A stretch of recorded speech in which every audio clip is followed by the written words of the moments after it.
Ele já esteve em diversos países das Américas do Sul e do Norte, além da Europa e Ásia, pregando a palavra de Deus. Com 30 anos de ministério, o nosso entrevistado hoje é o pastor Erivaldo de Jesus. A paz do Senhor, pastor. Pai do Senhor, irmã Karen, a todos os telespectadores que estão aqui assistindo esta programação. É o programa Mensagem de Esperança, que tem sido uma bênção na vida de todos os que acompanham. Amém. Pastor Erivaldo, vamos começar falando um pouco sobre essa experiência de pregar em lugares tão diferentes. Como tem sido o fato de Deus lhe levar para tantos países para ministrar o seu santo evangelho? Olha, irmã Karen e telespectadores, é sempre um privilégio fazer a obra de Deus. É interessante que Deus nos fez grandes promessas quando a gente ainda era adolescente, né? A gente recebeu várias profecias do que Deus ia fazer do nosso ministério.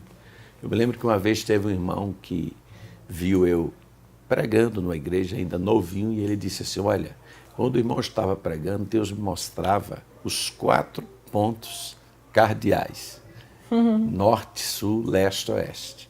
Então Deus manda dizer para o irmão que vai chegar um momento na sua vida que o irmão vai estar outra hora no norte, outra hora no sul, outra hora no leste, outra hora no oeste. E de fato, eu tenho visto, irmã Karen, isso Deus fazer na minha vida. Amém. Por bondade de Deus, já ministramos aí em cerca de 12 de nações, da maioria dos continentes, América, Europa, Ásia. E já recebemos também convites para a África, para a Oceania, no caso para a Austrália, mas às vezes coincide da gente já ter agenda na data, senão já teria visitado também esses outros continentes. Mas tudo isso aí eu vejo as promessas de Deus se cumprindo na minha vida e é sempre um privilégio levar a palavra de Deus a várias nações e a gente começa a ver uma grande diferença, né, em várias culturas. Na Europa já é uma forma, na América do Norte é outra. Mas de todos esses países, o que eu mais realmente percebi, que parece que a gente está em outro planeta, é o Japão, né? Eu me lembro que quando nós fomos para o Japão, de fato, o Japão fica em outro hemisfério, né? Nós estamos no hemisfério ocidental e o Japão já fica em um outro hemisfério. A cultura oriental é totalmente diferente da cultura ocidental e a gente sente essa grande diferença. Mas, ao mesmo tempo, é uma experiência grande porque a gente aprende muito com esse povo. Os japoneses são um povo muito educado, muito honestos e temos muito a aprender com aquele povo que Jesus ama eles e ama também a todos os povos. Amém. De tantos anos de ministério, qual tem sido um momento assim que o senhor considera marcante na sua história, na sua vida? Olha, nós sabemos que o pregador, ele vive de oportunidades, né? E Deus nos dá oportunidades e que devemos aproveitá-la. E 2 coisas marcantes no meu ministério. Uma primeira em 2007, quando Deus me deu o privilégio de ser o pregador oficial da Convenção Geral das Assembleias de Deus no Brasil, no Palácio de Convenções do AMB, em São Paulo, ministrando para mais de 10 mil pastores de todos os estados do Brasil e representantes de todos os continentes. Ali foi um marco no meu ministério, porque ali abriu portas para mim, não só em todo o Brasil, como em várias nações. E a gente teve o privilégio, porque pregar na Convenção Geral, além de trazer para você uma propagação nacional do seu ministério, porque afinal de contas ali estão os pastores dos 27 estados do Brasil, e é o sonho de todo pregador, né? Um dia pregar na Convenção Geral, que é um dos eventos que promove o pregador a nível nacional. E eu me lembro que Deus foi generoso conosco. O Mensageiro da Paz, que é o jornal de maior veiculação da nossa denominação, publicou a manchete no outro dia, e eu tenho até guardado este exemplar, E a manchete era: o culto mais marcado pela manifestação do Espírito Santo da convenção. Então Deus realmente se fez presente, o nome do Senhor foi glorificado, e dali abriu minha agenda para todo o Brasil. Só para você ter uma ideia, aqueles 2 anos seguintes que eu preguei na Convenção Geral, 2008, 2009, teve vez de eu visitar 5 estados em uma semana. Teve vez de eu pegar um voo em São Paulo, vim pregar aqui no Nordeste, e já voltar depois do culto para pegar um voo para ir para outro estado. Então, foi um primeiro grande marco no meu ministério. E o segundo marco, sem dúvida, é a Bíblia do Pregador Pentecostal, após escrever 9 livros que se tornaram sucesso no Brasil. 2 deles se tornou best-seller no segmento, o 500 Curiosidades Bíblicas se tornou um best-seller no segmento de curiosidades bíblicas, e o último, 366 Esboços Bíblicos, que foi, eu digo sempre que ele foi o embrião da Bíblia do Pregador Pentecostal. Se tornou o livro de esboço mais vendido do Brasil, prefaciado pelo nosso pastor-presidente da Convenção Geral das Assembleias de Deus no Brasil, pastor José Wellington Bezerra da Costa. E esse livro originou a Bíblia do Pregador Pentecostal, que inclusive está em suas mãos. Está aqui em minhas mãos, que é o nosso grande sucesso. Deus preparou tudo, até o nome da Bíblia. Vocês sabem que a maioria das Bíblias de estudo, né, leva o sobrenome, às vezes, do autor. Bíblia Scofield, Bíblia Thompson, Bíblia Shedd, Bíblia Dake. Mas eu me lembro que quando a Sociedade Bíblica nos contratou, e a Sociedade Bíblica é hoje a maior sociedade bíblica do mundo, exporta a Bíblia para 103 países do mundo, em 32 idiomas diferentes, produz uma Bíblia a cada 3 segundos. O ano passado, 1/4 da produção mundial de Bíblia foi feita no Brasil, pela Sociedade Bíblica do Brasil. E Deus nos deu a honra de ser o primeiro pastor da Assembleia de Deus a ter uma Bíblia de estudo lançada pela Sociedade Bíblica do Brasil. E exatamente a gente percebe que esta obra tem glorificado o nome do Senhor, porque, como eu estava dizendo, quando a Sociedade Bíblica nos contratou, o meu interesse não era o meu nome aparecer. Inclusive, quando ela saiu, teve pastor, falou: pastor Erivaldo, cadê? Eu não estou vendo o seu nome aqui na capa. Eu falei: não, está por dentro, você vai folheando aí, vai mostrar lá que, por bondade de Deus, é o pastor Erivaldo Jesus, que é o autor dos sermões e comentários da Bíblia do Pregador Pentecostal. Eu não tenho interesse. Primeiro que eu me acho tão pequeno, né, que nem sou digno de meu nome estar na capa da Bíblia, né? E foi quando, conversando com a diretoria, um dos diretores disse assim: vamos colocar a Bíblia do Pregador Pentecostal. Mas isso aí caiu como uma luva. Por quê? Porque ela se tornou uma obra não minha pessoalmente, do pastor Erivaldo, mas do povo de Deus, do pregador, todos os pregadores pentecostais, de todos os amantes da palavra de Deus. E o nosso objetivo é que o nome de Jesus apareça e não o nosso. Amém. Como tem sido a repercussão dessa Bíblia desde o lançamento? Foi lançado em maio do ano passado. E como é que você tem acompanhado aí a repercussão em todo o Brasil? Olha, irmã Karen e ouvintes, verdadeiramente a Bíblia do Pregador Pentecostal tem sido um presente de Deus para a sua igreja. Por bondade de Deus, ela foi lançada em maio do ano passado, conforme você adiantou, e na época foi lançada em rede nacional de televisão pelo nosso programa Momento da Assembleia de Deus, né? Ali da Assembleia de Deus Ministério do Belém, que vai ao ar aos sábados pela Rede TV. E eu glorifico a Deus que teve um apoio de toda a liderança. Nosso pastor-presidente, pastor José Wellington Bezerra da Costa, abriu as portas de nossa igreja sede no Belém para o lançamento em nossa reunião estadual de obreiros. A CPAD fechou com a Sociedade Bíblica do Brasil para lançarmos lá na filial de São Paulo, teve um dia de autógrafo, era fila de pastores comprando a Bíblia do pregador pentecostal e a gente autografando, não deu nem para almoçar. Realmente foi um sucesso para a glória de Deus e com apenas 6 meses de lançamentos, ela já tinha ultrapassado 100 mil cópias vendidas para a glória do nome de Jesus. Eu acredito que já chega em 1 milhão de cópias. Amém. Atualmente nós vemos uma enxurrada de publicações bíblicas e para diferentes públicos, né? Bíblia da mulher, Bíblia do jovem. Qual o diferencial dessa obra? Em que ela se destaca, que o senhor podia estar aí especificando? Você tocou em um assunto importante, Karen, que de fato hoje o brasileiro tem sido um povo privilegiado. Verdade. Pelo lançamento de diversas Bíblias de estudo para vários públicos, né? Bíblias que visam alcançar o público feminino, Bíblias infantis que visam alcançar as crianças, também os adolescentes, os jovens.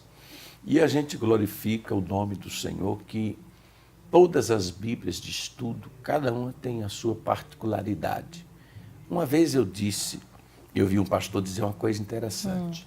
Tem pessoas que ficam, às vezes, só no lado crítico. Quando sai uma Bíblia, mais uma Bíblia, estude, isso é comércio puro. Já um outro pastor, ele teve uma visão diferente. Ele falou, pastor Erivaldo, em se tratando da palavra de Deus, quanto mais Bíblia de estudo lançar, todas novas que sair eu vou lá e adquiro, porque é a palavra de Deus. E todas elas trazem riqueza para o nosso crescimento espiritual. E o diferencial da Bíblia do pregador pentecostal, que o público-alvo são todos os pregadores da palavra, obreiros, missionários, isso inclui não só os homens, porque apesar de ser Bíblia do pregador pentecostal, ela é também Bíblia da pregadora pentecostal, porque inclusive outro dia eu liguei para um pessoal no Paraná, e eles disseram, pastor Erivaldo, as mulheres estão aqui no Paraná comprando a sua Bíblia igual água, porque elas estão achando interessante, porque aqui, irmã Karen, tem sermões para todas as ocasiões.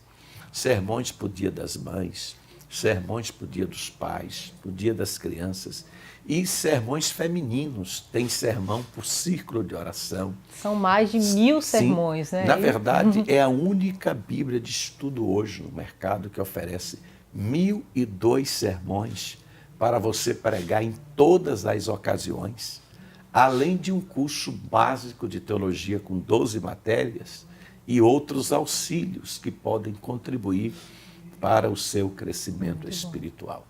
Amém, pastor. As pessoas podem adquirir essa Bíblia em todas as livrarias hoje, evangélicas do Brasil? Nas livrarias de todo o Brasil. Você pode adquirir a Bíblia do pregador pentecostal. A Sociedade Bíblica do Brasil tem distribuição em todo o território nacional, porque ela é uma instituição interdenominacional, não é dessa ou daquela denominação, por isso que todos os públicos, todas as igrejas utilizam as traduções da Sociedade Bíblica do Brasil. Então você encontra ela nas livrarias de todo o Brasil, inclusive na nossa livraria aqui da igreja, né? É a livraria Canaã. Né? Isso tem também a Bíblia do pregador pentecostal. Pastor, a sua jornada nos estudos da Bíblia se deu ainda na adolescência, mais precisamente aos 13 anos de idade. Nos conte como foi esse despertar para os estudos da Palavra de Deus. Olha, Karen, desde novo eu sempre fui apaixonado por livros. Eu me lembro que tudo quanto era livro, mesmo livros assim, da literatura brasileira, né? Livros dos grandes poetas, dos autores da língua portuguesa. Eu era apaixonado por obras de Rui Barbosa, Castro Alves. E todos os livros que eu conseguia, eu ia juntando, porque o meu sonho era ter muitos livros. Uma biblioteca. Era ter uma biblioteca com muitos livros. Aí foi quando eu me converti ao Senhor aos 13 anos de idade. Aí, como eu já era apaixonado por livros, quando eu conheci a Bíblia, aí pronto, como diz o ditado, juntou a fome com a vontade de comer. Eu me apaixonei tanto pela Bíblia, que eu andava com a Bíblia debaixo do braço, era noite e dia. Minha mãe, na época, não era crente, ela até disse, meu filho, eu já vi dizer que quem lê muito a Bíblia fica louco, cuidado. Mas Pelo contrário, a gente aprende que lá em 2 Timóteo 3,15, Paulo diz a Timóteo: as sagradas letras que sabes desde a tua infância, torna-te sábio para alcançar a salvação em Cristo. Então, conhecer a Bíblia desde novo, em vez de nos tornar loucos, nos torna sábios. E hoje que minha mãe, graças a Deus, conheceu a Cristo, se converteu, ela louva a Deus, porque nem ela imaginaria que o nome dela estaria numa Bíblia rodando o mundo inteiro. Porque aqui dentro da Bíblia do Pregador Pentecostal, na minha palavra de agradecimento, fiz questão de honrar mencionando o nome dos meus pais. E hoje eles nunca imaginariam que teria um filho, comentador de uma Bíblia, e os nomes deles estaria aí gravado numa obra como esta, espalhado por todo o Brasil e também outras nações, porque ela está sendo lançada, a princípio, em todos os países de língua portuguesa, os países de língua portuguesa da África, como Angola, Moçambique, da Europa, como Portugal, Brasil, e breve será traduzida para outras línguas. Amém. É a intenção da Sociedade Bíblica do Brasil, porque, afinal de contas, ela trabalha com obras traduzidas para cerca de 32 idiomas. E nós glorificamos a Deus por isso. E quando eu me apeguei muito pela Bíblia, aí eu realmente me apaixonei pelo livro sagrado e, logo novo, eu começava a participar daquelas maratonas bíblicas para ver quem cita mais versículos. E sempre eu ia para a final, sempre ganhava. Era por eliminação, né? Quem não tinha mais ia sendo eliminado e a gente continuava ali citando versículo. E eu acho que Deus viu, irmã Cara, essa paixão minha pela Bíblia. E a Bíblia diz que os pensamentos de Deus são mais altos do que os nossos.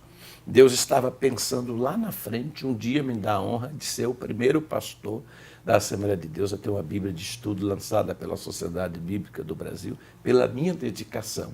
São várias histórias maravilhosas, bancárias, de apego à Bíblia. Uma delas, uma vez eu passei o dia inteiro lendo a Bíblia. Eu fiz um propósito, eu acordei cedo, comecei a ler a Bíblia, 8 da manhã, só tive um intervalo para almoçar, e eu só parei a leitura à meia-noite daquele dia. Então foi o meu tempo recorde, foi passar o dia inteiro lendo a Bíblia. Amém. O senhor já tem ideia de quantas vezes já leu a Bíblia aí eu completa? Contei até 20 vezes, né? Depois eu parei de contar. Mas eu confesso para ti que quando eu estava preparando os sermões da Bíblia, do Pregador Pentecostal, teve vezes de eu amanhecer o dia escrevendo. Ali, pestanejando, às vezes parecia que os olhos estavam cheios de areia, mas ali insistindo, cansava de ficar sentado, daqui a pouco levantava, começava a escrever em pé, para descansar, para espantar o sono. E eu acho que Deus coroa de êxito quando há uma dedicação em prol da sua palavra, e Deus honra aqueles que se dedicam fielmente à sua palavra. Amém. Pastor, o senhor é conhecido por ser bastante ágil no que concerne a memorização de trechos bíblicos. Como se dá esse processo? Existe alguma técnica? De fato, irmã Karen, o Brasil todo que me vê pregando, né, pela nossa forma dinâmica de citar versículos, pergunta: pastor, o senhor fez algum curso de memorização? Me ensine a técnica. Alguns até brincam: pastor, essa técnica de memorização vem também acompanhando a Bíblia do Pregador Pentecostal. E eu digo para eles: não, essa ferramenta aí é a parte. E essa eu não posso negociar porque é emprestada, nem minha foi Deus que deu.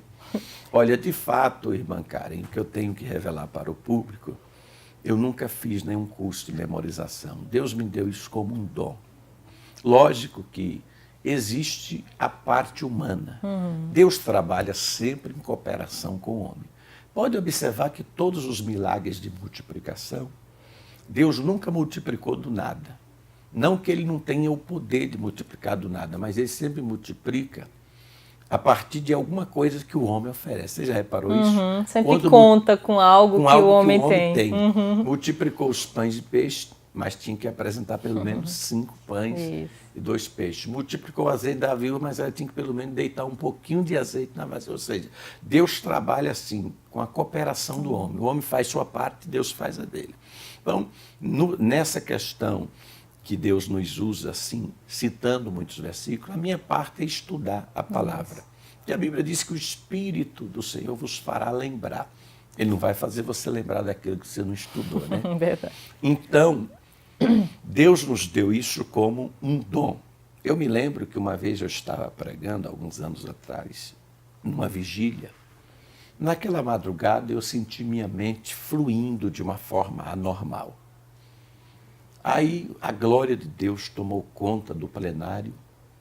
E quando eu terminei de pregar, uma missionária veio me entregar uma revelação. Ela disse: olha, pastor, quando o senhor estava pregando, Deus me mostrava em visão uma águia de ouro lhe alimentando. De maneira que o irmão ia falando e não faltava palavras na sua boca. Então Deus manda lhe dizer que a partir de hoje Ele está lhe dando uma mente sobrenatural. E de fato, a partir dali, irmã Karen, eu senti minha mente fluindo assim de uma maneira anormal. Parecia um instrumento sendo tocado por um maestro, por um músico. E de fato, né, nós somos instrumentos de Deus. E eu percebo que Deus me deu o privilégio de já nascer com a memória boa. Eu me lembro quando eu estava ainda na 3ª série do primário, você acredita que eu tinha a gramática toda gravada na mente? Quando a professora dizia o que é verbo, eu levantava e dizia o que é preposição, o que é advérbio, o que é conjunção. Né? Aí, é tanto que teve uma hora que ela lançava uma pergunta para a sala de aula e dizia assim, menos para o Erivaldo, porque sabia que o que perguntasse a gente respondia na ponta da língua.